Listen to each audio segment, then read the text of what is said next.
It's great. Just being able to be in the offense that he has. I mean, as we all seen in 2023, is very explosive. So just to be able to have that system back, and especially with the guys that we have, I know that we'll be able to recreate some good things. Germie, what went into your decision to return for your senior year? And just some unfinished business, a nasty taste in my mouth. Just being back with some of the guys and having another shot to win a national championship. Germie, will ask you the same question Coach Crowfoot asked. How have you seen him grow in the year away? He was with the Seahawks, and now you're back with him again. I think it's a system that's going to complement, everybody. It's really a pro style offense, so it's gonna help everybody for the next level.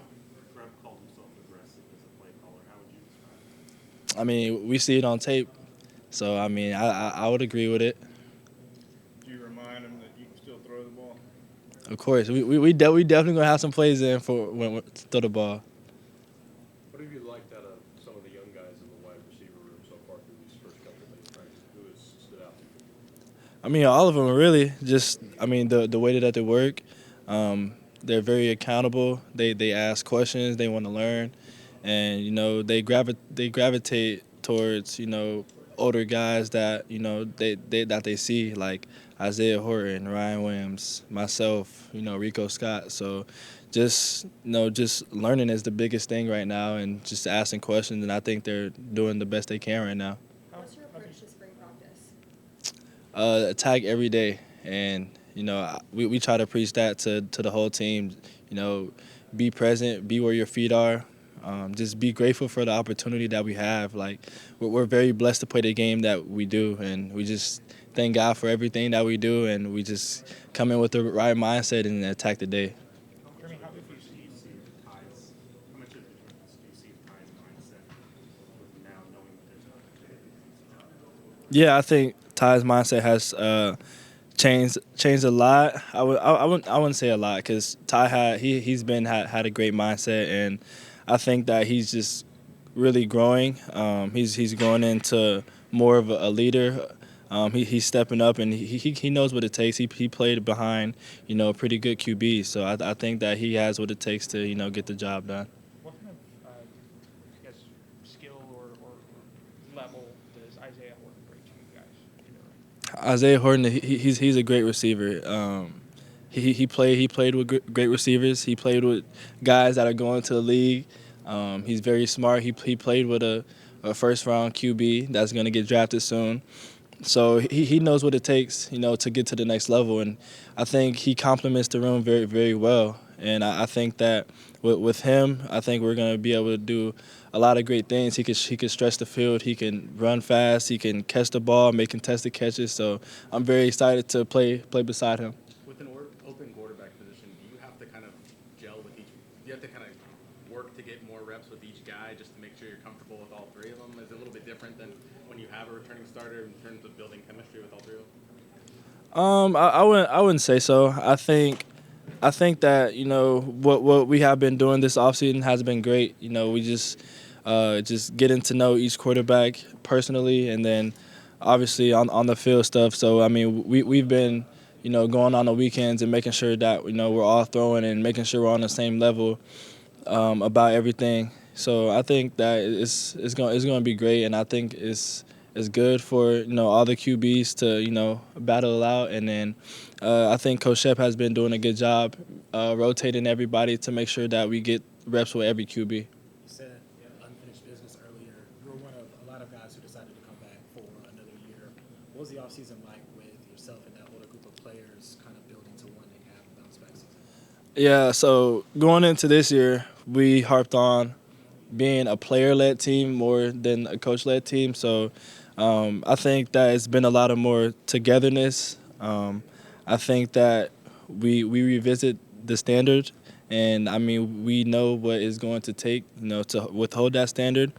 And I think that Baloo and his staff has been doing a great job of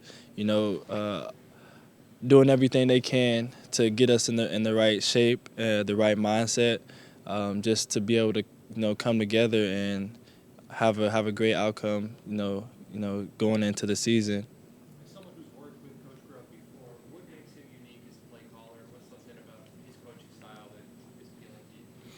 He just wants the best out of everybody. So he coaches everybody hard, and then most importantly, he's just aggressive with the way that he calls plays. He's not afraid to take any chances, take any shots. He just talked about, when you heard Jamarcus Shepard's laugh down the hall, it kind of felt like getting the band back together. It's a little bit of deja vu for you, kind of feeling like you have that same staff offensively that you had at Washington a couple years ago. Just maybe what's your excitement level having all those guys back together again? Yeah, for sure. I mean, I'm very excited. I mean, even with the staff that we had last year, we have a great staff. We have people that care for you not only on the field but off the field, and I think that's the biggest thing. Just for us to be more family-like, and that's what they bring to the table. Have you been watching the Fox doc, and if so, what was your reaction when they had the clip of Coach Shep getting after y'all about haircuts and not having enough dog in you and all that? That's him every day. So my reaction to that is just, you listen to what he say, but it's not how he says it; it's what he's saying. You know what I'm saying? So I have not watched it yet. I watched the first episode, but I haven't really watched any of the other episodes. But Coach Shep, he gonna be him every single day. So we used to it by now. It was you and Ryan that were taking notes. How much of an influence do you guys try to be to maybe some of the younger guys in the unit?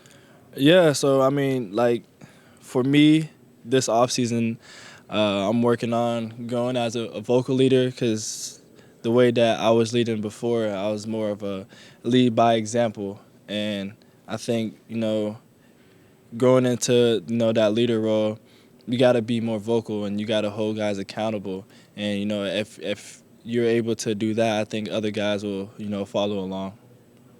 You guys are really thin at tight end this spring with numbers. You expect more 3 and 4 receiver sets in practice because of that? Nah, nothing gonna change. That tight end room is solid. It's solid.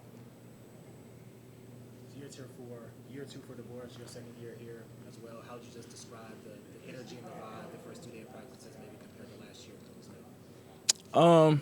I think it's great. A lot of guys know, what they're doing now. I mean, there's new guys that came in. So, I mean, it's just, just acclimating to everything.